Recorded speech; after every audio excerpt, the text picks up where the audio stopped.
तो यदि भगवान रूप और सौंदर्य को देखते होते तो वृत्तासुर की प्रार्थना पर नहीं आते। यदि भगवान रूप और सौंदर्य देखते होते तो सबरी के बुलाने पर सबरी की झोपड़ी में पहुंच के उसके जूठे बेर नहीं खाते। भगवान कैसे हैं? कहा भावग्राही जनार्दन। भगवान कैसे हैं? कहा भगवान भाव के भूखे हैं। एक बार की बात है, एक सेठ जी थे, खूब कथा सुनते थे। एक दिन कथा जो पंडित जी कर रहे थे उन पंडित जी के पास पहुंच गए। अब सेठ जी तो थे, खूब धनवान थे, लेकिन कंजूस बहुत ज्यादा थे। अब कंजूस थे लेकिन भक्त भी थे।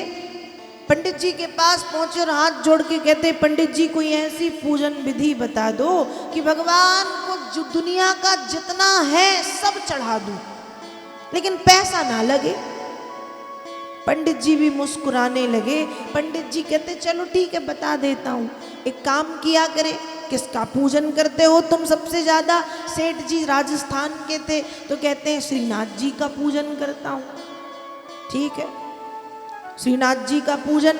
तुम सुबह जब स्नान करो तो स्नान करके अपनी आसन पे आंख बंद करके बैठ जाया करे, और जो श्रीनाथ जी खड़े हैं तुम्हारे सामने, सोचो कि मैं श्रीनाथ जी को चांदी के लोटे में गंगा जल भर के स्नान करा रहा हूं। ठंड हो तो पानी गुनगुना करके स्नान कराओ कि ठंड ना लगे, और गर्मी हो तो ठंडे ठंडे पानी में गुलाब की पत्तियां डाल के स्नान कराओ कि शीतलता मिले। मन में सोचो। फिर क्या करूं? कहा श्रीनाथ जी को ऐसे स्नान कराओ। फिर रेशमी रेशमी पीले वस्त्रों में सोने और चांदी के तारों से बुने हुए कपड़े पहनाओ। मन में ठीक है, पहनाए। फिर गुलाब के फूलों की माला से उनका श्रृंगार कर दो। फिर सोने की थाल में 56 भोग परोस के उनको भोग लगा के पवाओ। सेठ जी ने रोज यही करना शुरू कर दिया। सेठ जी कहते, पंडित जी बड़ी कृपा कर दी, बहुत पूजन करता हूं और कुछ लगता भी नहीं। अब मन में तो सोचना है भाव। अब एक दिन श्रीनाथ जी की पूजन मन में सेठ जी कर रहे हैं, और आज सेठ जी ने दूध का भोग लगाया। सोने की कटोरी में दूध रखा। अब उस दूध में चीनी डालने लगे। श्रीनाथ जी के दूध में चीनी पड़ रही है। 1 चम्मच, 2 चम्मच, 3 चम्मच, 4 चम्मच। फिर कहते, ओहो लगता है चीनी ज्यादा हो गई। क्यों? इतनी सी कटोरी 4 चम्मच चीनी। तो निकालने लगे, चलो 2 चम्मच चीनी। मन में चल रहा है ये सब, सही की बात नहीं, मन में सोच रहे हैं। अब 1 चम्मच चीनी निकाली, दूसरी चम्मच चीनी निकाली, और जैसे ही तीसरी चम्मच चीनी निकाल रहे थे, साक्षात श्रीनाथ जी प्रकट हो गए और हाथ पकड़ लिया। और हाथ पकड़ के कहते, क्यों रे, तेरी सही की चीनी लग रही है क्या, जो डाल भी रहा था और निकाल भी रहा था? श्रीनाथ जी प्रकट हो गए।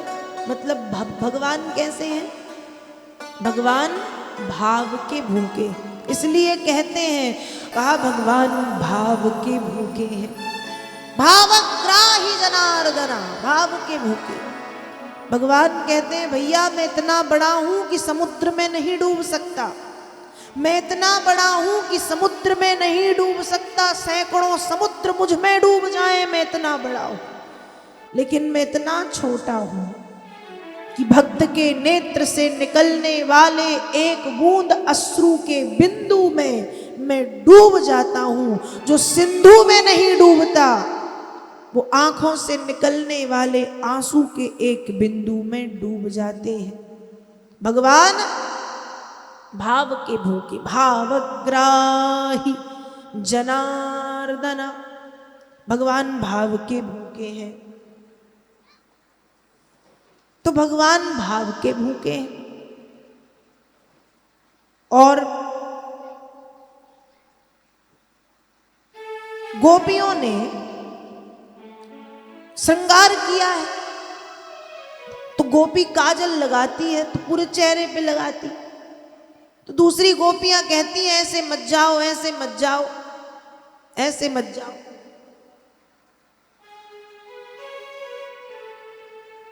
काजल लगा के मत जाओ सारे चेहरे पर,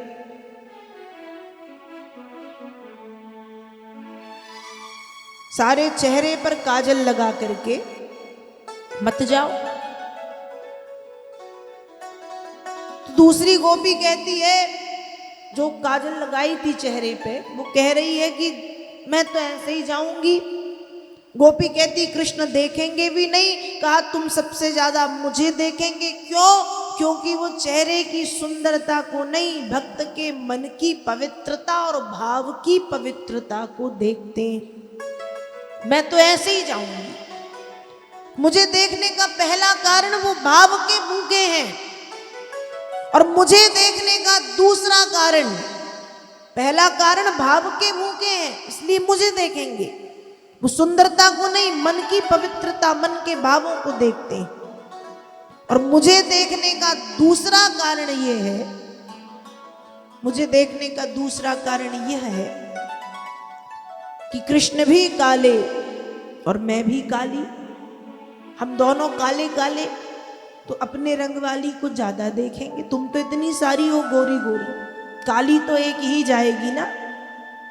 तो जब व्यक्ति को कुछ अलग दिखाई देता है हटके, तो व्यक्ति का उस तरफ आकर्षण बढ़ता है। जैसे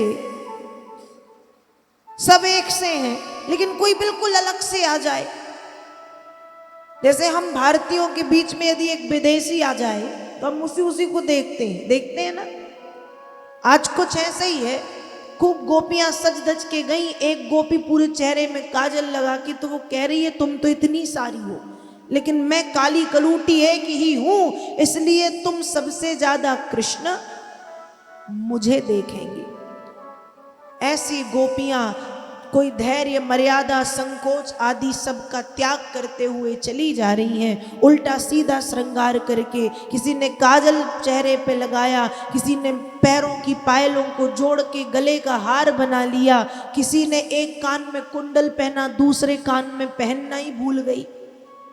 एक गोपी ने स्नान किया था तो उल्टे पुल्टे वस्त्र पहन के चल दी। एक गोपी पति को भोजन करा रही थी तो बर्तन फेंक के चल दी। एक गोपी भोजन पका रही थी तो चूल्हे पे चढ़ा के चल दी। एक गोपी तो रोटियां बेल रही थी। अब जब बांसुरी सुनी तो जो रोटी बेलने वाला बेलन है, और बेलन के साथ जिस पे रोटी बेली जाती है चौकी, रोटी और चौकी और बेलन दोनों ही चूल्हे में रख दी उसने। अब लकड़ी के हैं तो जल गए। फिर ऐसे कर करके सारी गोपियां चली जा रही हैं कृष्ण से मिलने, और जो गोपियां घर से नहीं निकल पाई, क्योंकि रात का समय है, कुछ तो निकल गई लेकिन कुछ रह गई, क्योंकि उनके पति देव ने देख लिया तो कहते इतनी रात में तू कहाँ जा रही, चल अंदर। तो गोपी को दरवाजे से बंद कर दिया। अब जब बंद कर दिया तो विरह की वेदना में गोपी इतनी जली, इतनी जली, इतनी जली कि उस विरह की आग के कारण गोपी का शरीर वहीं छूट गया, और शरीर से आत्मा निकल करके यमुना के तट पर कृष्ण से मिलने के लिए पहुंच गई। तो कुछ गोपिकाएं शरीर से और कुछ गोपिकाएं आत्मा से यमुना के तट पर भागते हुए चली जा रही हैं। वेद व्यास जी लिखते हैं, निशम्य गीतम तदनंग बर्दनम ब्रज स्त्रियः कृष्ण गृहीत मानसा।